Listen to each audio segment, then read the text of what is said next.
Well, ladies and gentlemen, I'm scared. No, I mean it. I am scared because talk is cheap, and we've had a lot of that this week. It's useless if you don't act on it.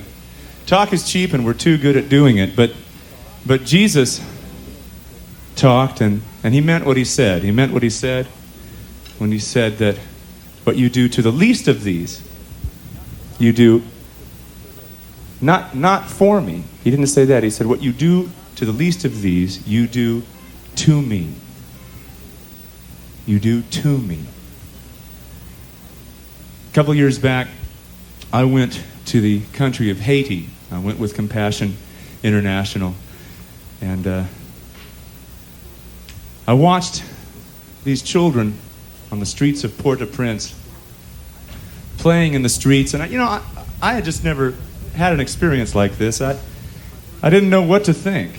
I guess my first response was sort of your typical tourist reaction, My, look at the quaint and friendly natives. Isn't this a culturally enriching experience for me? And then I realized to my horror, just like Rick was saying, that the streets where these children would play, just as little children always do, they were the same streets where the children would lie down to go to sleep at night. The same streets where the children die.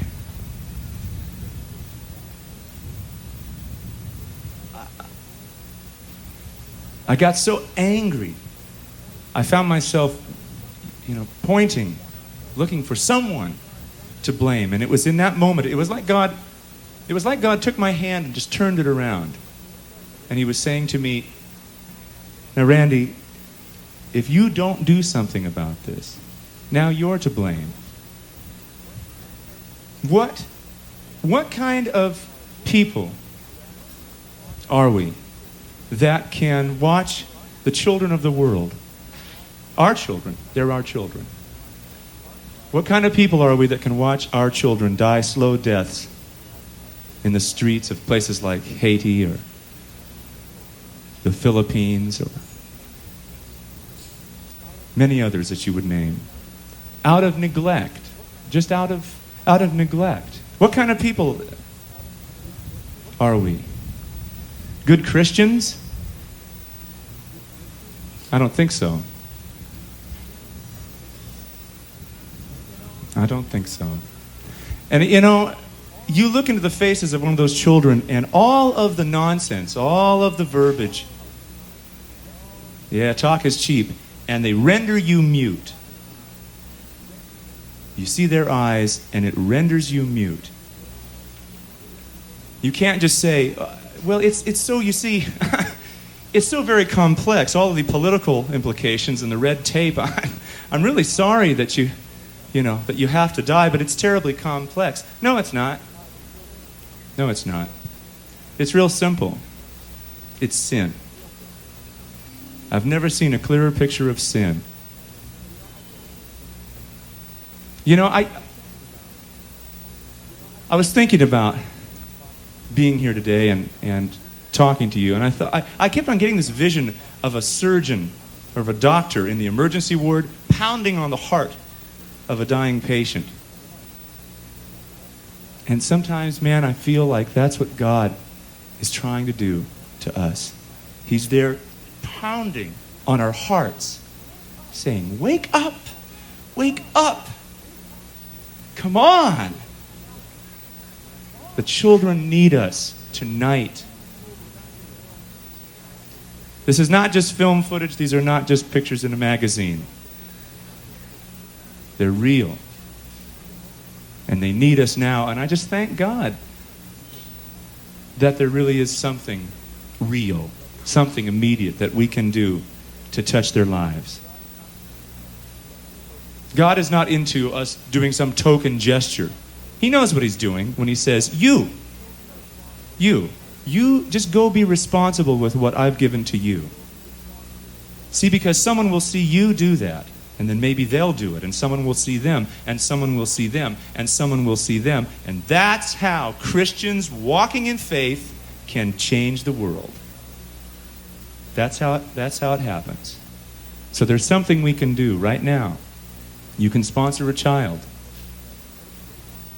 And what a treasure, what a privilege. You can sponsor a child through compassion. Your obligation is $21 a month. $21 a month, and you can actually save the life of a child. If that's not what being a Christian is about, then I just don't know. I don't know what is. It seems like in so many ways God keeps on trying to shake us, like I said. Shake us and say, do you get it yet? Do you get it? We're so preoccupied with so much meaningless stuff that will burn up and blow away. By not giving, we rob ourselves. God is saying, receive my love and give it away. Receive my love and give it away. You want real life? There it is. If you miss out on this, then you've missed it all. Now, each of you, when you came here, got one of these flyers about compassion. And please hold on to it tightly. And what I'd like to see you do is to go over to the area, I guess, behind this with the ice cream booth or something back there, and go and sign up to sponsor a child. Now, signing up doesn't obligate you to sponsorship. I think it's just your way of saying, I want information about your organization. I want to pray about what I should do here. But so go sign up. And if for some reason you can't do that, then take that flyer home with you.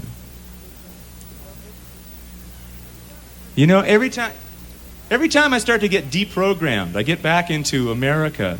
And gang, believe me, the rest of the world ain't like this. We are among the fortunate few that live the way we live. And that means we have to be very responsible. God calls us to be responsible. And every time I start to get a little numbed out, a little deprogrammed, I get into my busy schedule and all of my other responsibilities, and I forget. I start to forget a little bit. It's been a while since I was in Haiti. You know, I start to get a little numb. It starts to become sort of like a distant dream. I just look into my own daughter's eyes. And I get chills all over again. Because it could be her. It could be your children. And that keeps me awake. And it keeps me angry. And it keeps me heartbroken. And when we look at the tragedy of suffering children in this world, and we don't get heartbroken, and we don't get angry, then we are in trouble. We're in trouble. I know the problem is overwhelming. Don't get overwhelmed. That's a trick of the devil. Because the children need you now. Man, I saw them. I saw them. They're there. They're desperate. And you know what? They die one at a time. One at a time. Now that, you know, some people would go, like I said, they'd get overwhelmed. No, they die one at a time, and there's so many. That should be the catalyst to move us, to make us move, make us put our money where our mouth is as Christians. Not just blow it off and walk away and say, yeah, the world stinks. Be in the world. Get your hands a little dirty. Just don't be of it. Don't think like the world. Think like Jesus.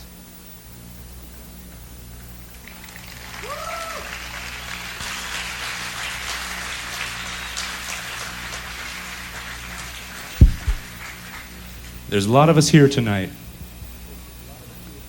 And I hope and I expect that hundreds of you will go over and sign up.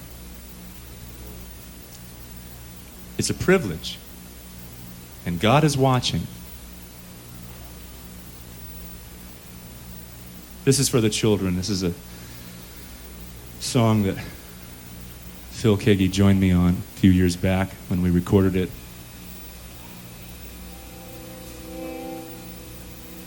God bless them, every one.